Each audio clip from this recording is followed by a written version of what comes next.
berikan untuk kita dapat menjabat tangan saudara kita dan mengucapkan selamat Paskah. Wow. Apakah Bapak Saudara bersyukuri hal itu? Amin. Tema kita pada pagi hari ini, kemenangan dalam kebangkitan Yesus. Bahwa Tuhan Yesus sudah menang dari maut. Dia sudah bangkit.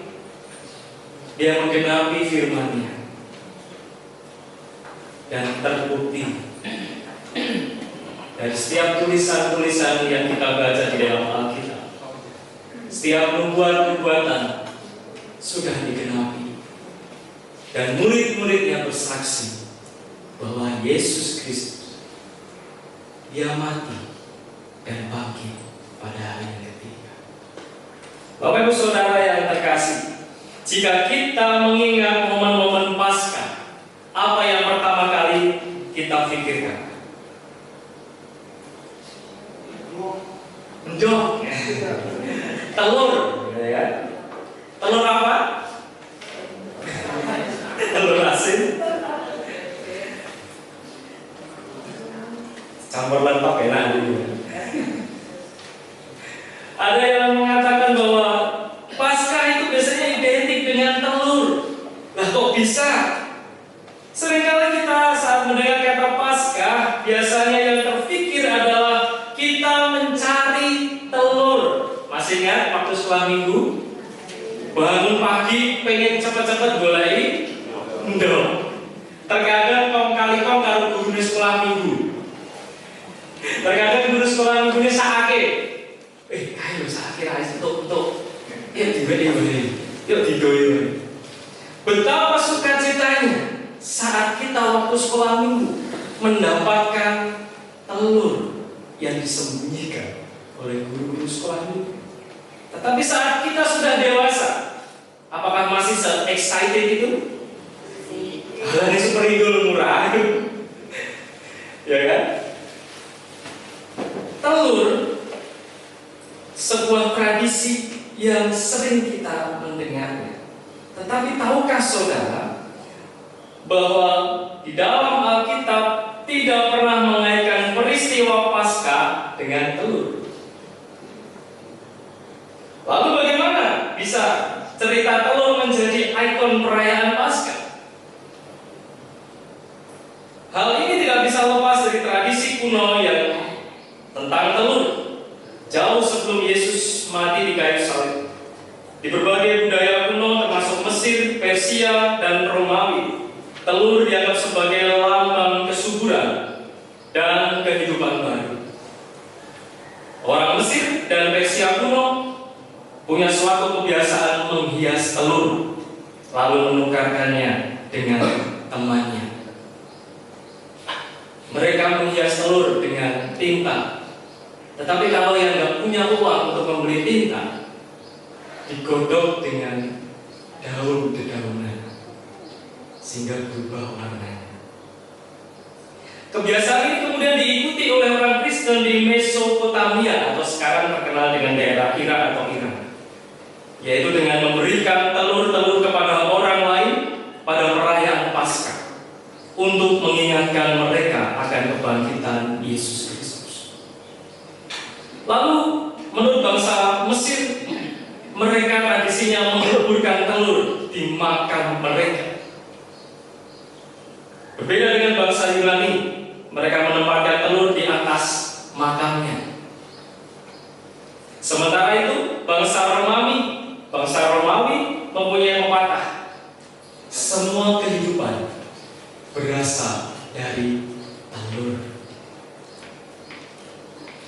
Di dalam berbagai besar kebudayaan dan masyarakat, telur merupakan perlambangan kelahiran dan kebangkitan.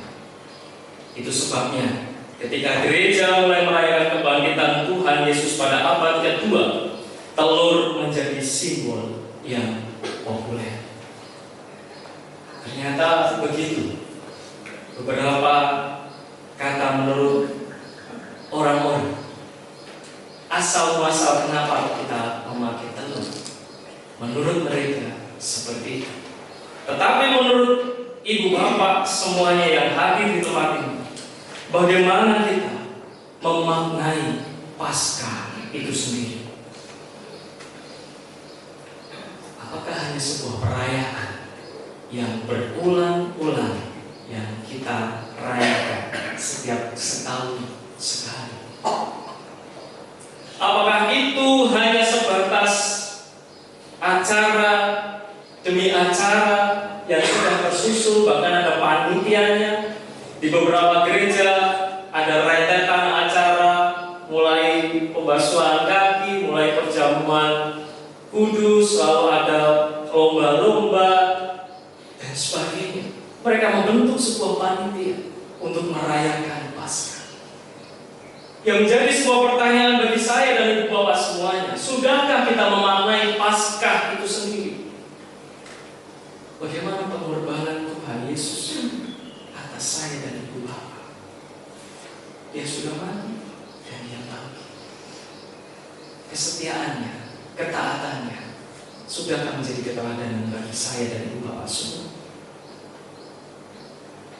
Bacaan kita pagi ini tentunya sudah tidak asing lagi kita dengar di dalam Matius pasal 28 ayat 1 sampai 10.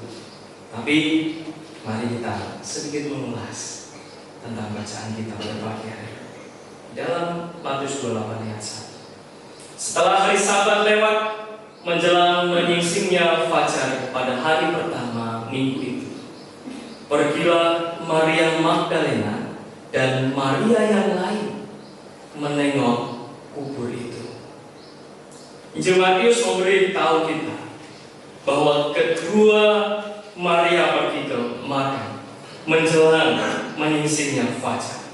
Di dalam Injil Markus pasal 16 ayat 2, di sana juga mencatat bahwa terjadinya peristiwa ini saat matahari telah terbit.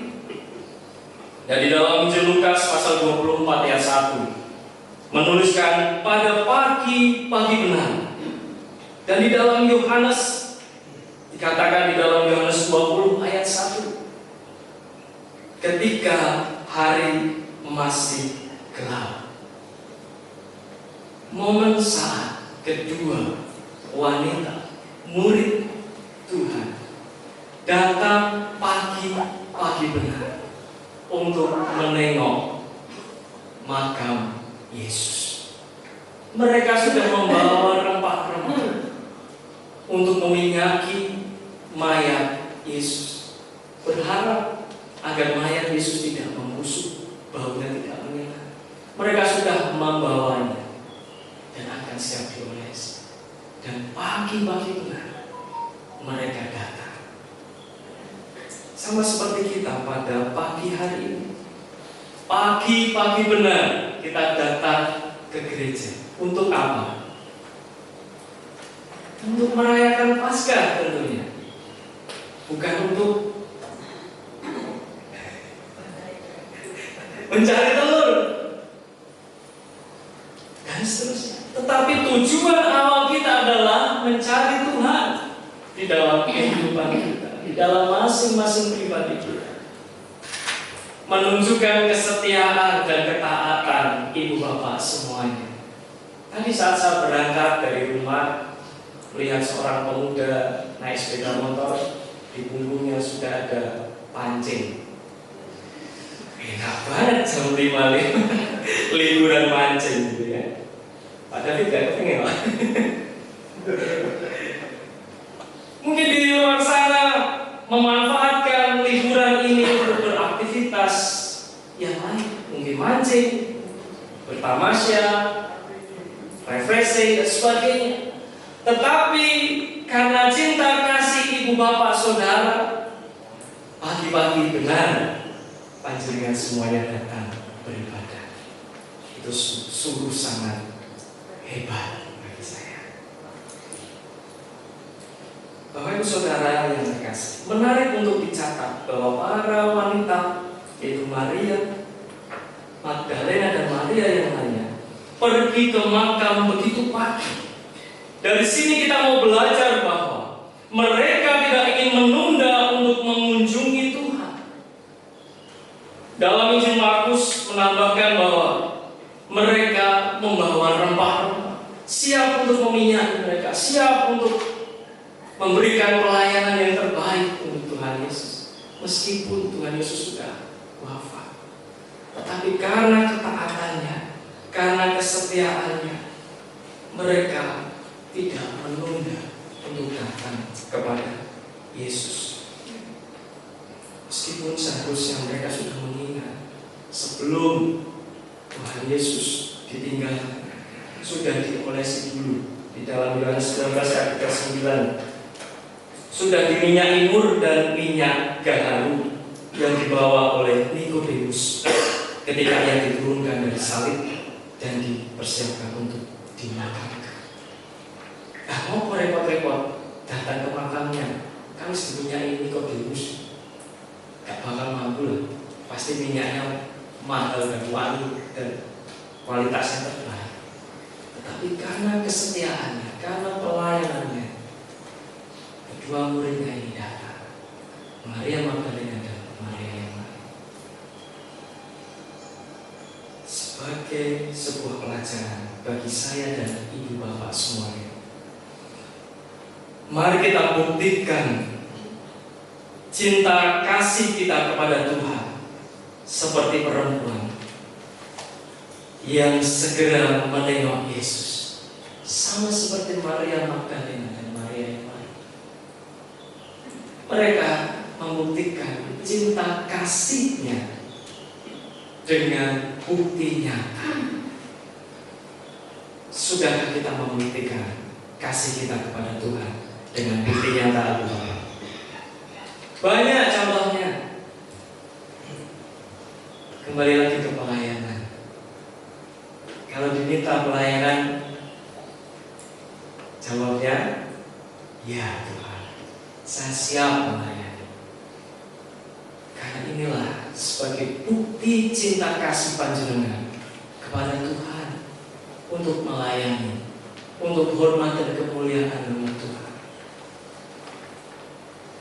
Mengasihi saudara tidak hanya di bibir saja, tidak hanya sebatas salaman lalu senyum, gak tahu hatinya, gak tahu yang ada di pikirannya. Apakah tadi saat kita berjabat tangan kita sudah benar-benar tulus, ibu bapak? Amin. Tidak ada dusta di antara kita. Puji Tuhan. Karena inilah yang ingin Tuhan kehendaki. Lakukan, kerjakan, buktikanlah. Engkau mendengar setiap pemberitaan firman Tuhan, dan kita simpan di dalam hati, dan kita lakukan di dalam kehidupan sehari-hari. Itu yang Tuhan kehendaki. Hal yang kedua, kita mau membaca di dalam ayat 2 sampai 5. Maka terjadilah gempa bumi yang hebat, sebab seorang malaikat Tuhan turun dari langit dan datang ke batu itu dan menggulingkannya, lalu duduk di atasnya. Ayat selanjutnya. Wajahnya bagaikan kilat dan pakaiannya putih seperti salju. Dan penjaga-penjaga itu gentar ketakutan dan menjadi seperti orang mati. Akan tetapi malaikat itu berkata kepada perempuan-perempuan itu, janganlah kamu takut, sebab aku tahu kamu mencari Yesus yang disalibkan itu. Bersamaan dengan malaikat itu yang berwujud seperti kilat dan berpakaian seperti putih seperti salju, malaikat yang bersinar menembus sisa-sisa kegelapan malam, dan terjadi sebuah fenomena gempa bumi yang dahsyat. Tentunya peristiwa yang kalau saya melihat secara langsung pasti berkata, wow, wow, wow. Pasti sungguh sangat terheran-heran, menunjukkan kuasa Tuhan, menunjukkan mukjizat Tuhan, Dan ketika malaikat menggulingkan batu itu, nah ini penting untuk dicatat, bahwa para prajurit masih berada di sana. Ya, prajurit masih berada di sana. Keberadaan batu dan para prajurit tersebut menghilangkan anggapan bahwa para pengikut Yesus datang di malam hari dan mencuri jenazahnya.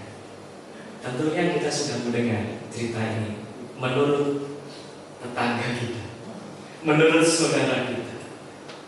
Kayak itu Yesus, raine bedo kok. Kayak digenteni.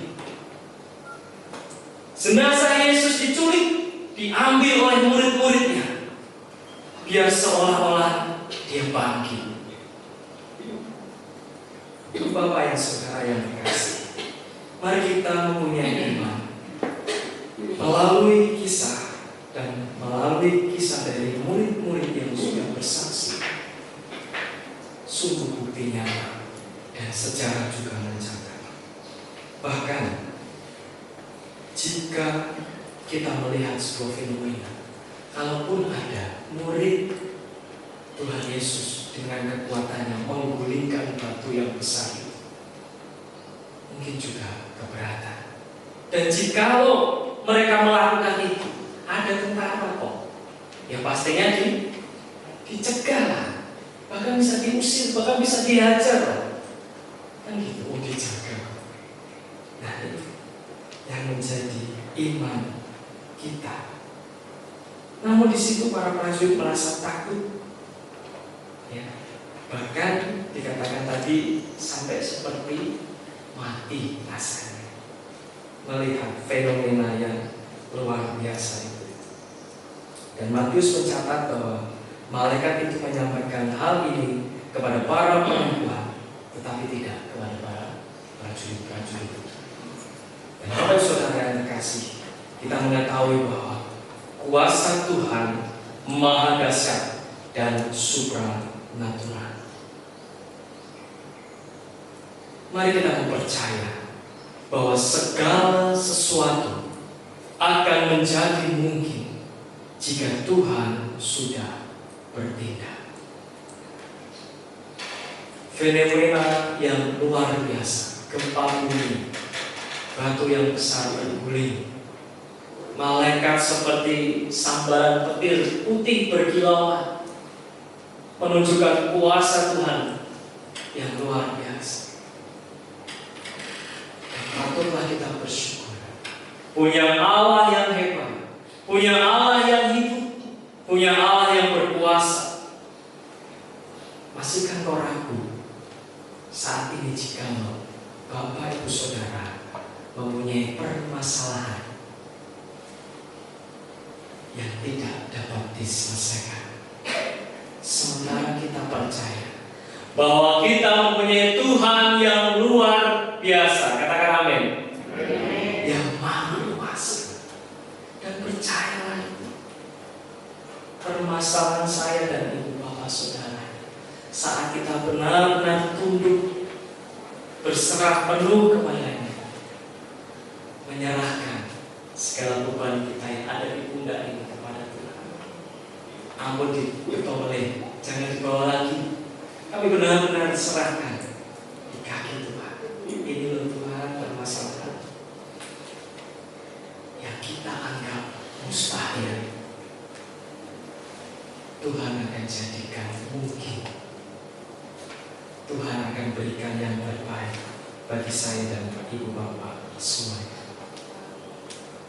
Di dalam ayat 6-7, Ia tidak ada di sini, sebab Ia telah bangkit, sama seperti yang telah dikatakannya.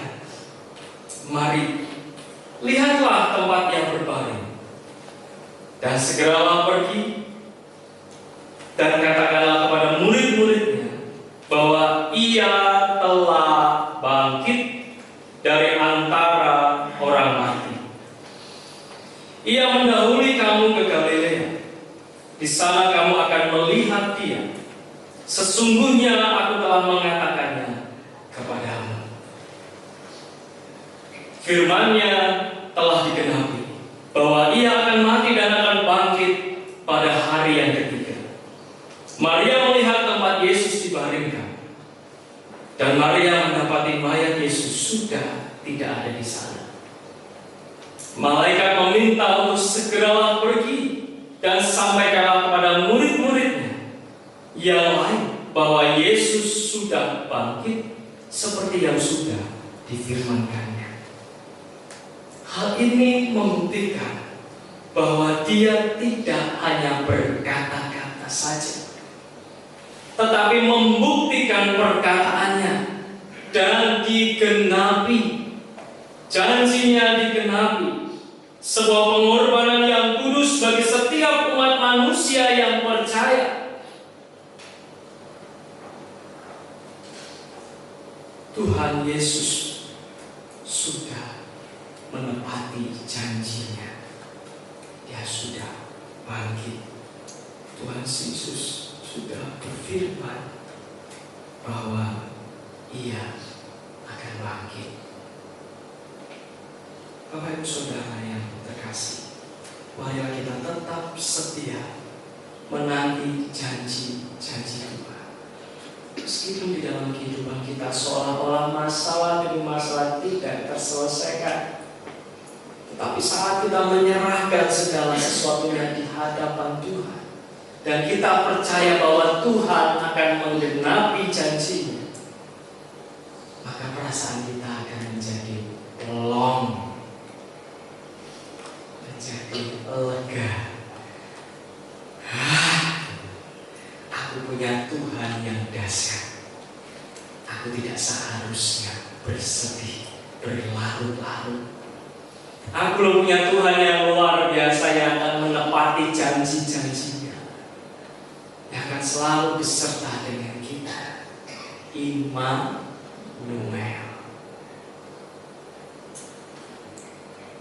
Ayat 8.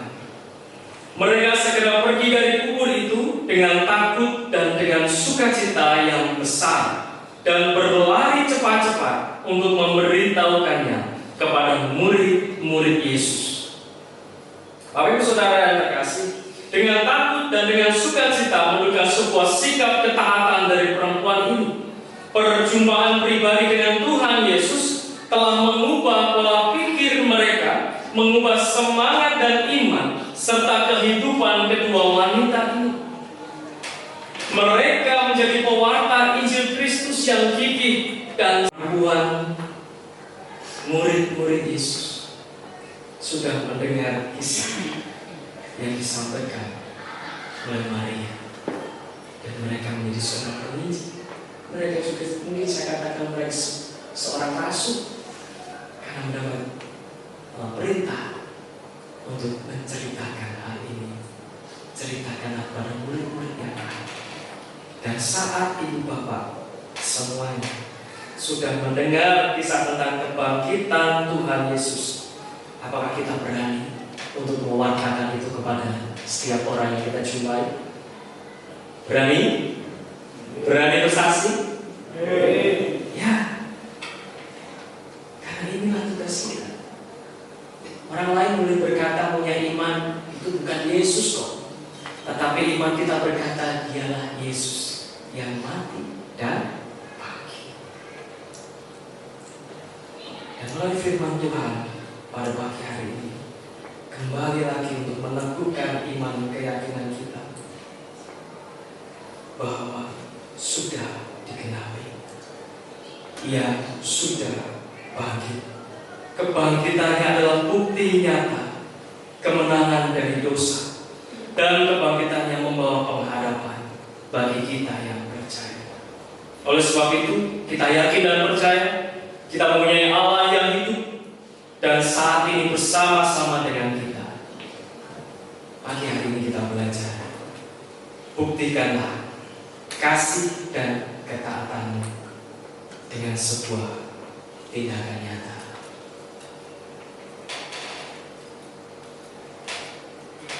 Percayalah segala sesuatu yang menjadi pergumulan kita, serahkanlah kepada Tuhan yang Maha Dahsyat.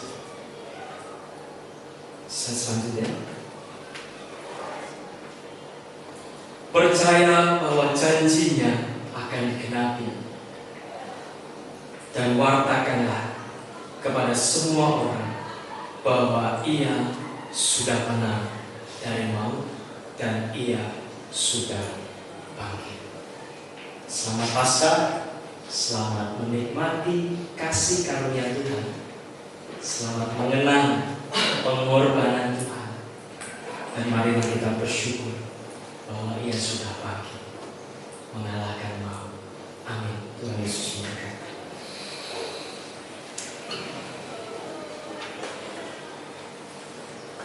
Engkau sudah